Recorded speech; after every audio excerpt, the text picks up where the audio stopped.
பூமியில் நீதி அழிந்து நல்லவர்கள் துன்பப்படும் போது அவர்களை காப்பாற்ற விஷ்ணு பகவான் அவதாரம் எடுப்பார் என கூறப்படுகிறது.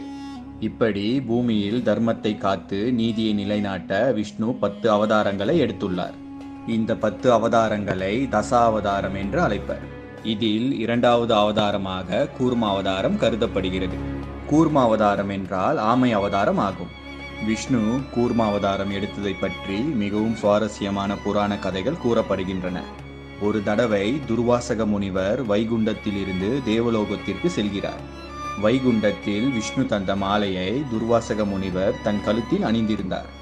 அவர் தேவலோகத்திற்கு வரும் வழியில் இந்திரன் ஐராவதம் என்ற யானையின் மீது ஏறி வருவதை பார்க்கிறார். முனிவர் உடனே தன் கழுத்தில் அணிந்திருந்த மாலையை எடுத்து இந்திரனிடம் தருகிறார். ஆணவத்தோடு இருந்த இந்திரன் அந்த மாலையை தன் யானையின் தலை மீது வீசுகிறான். உடனே அந்த யானை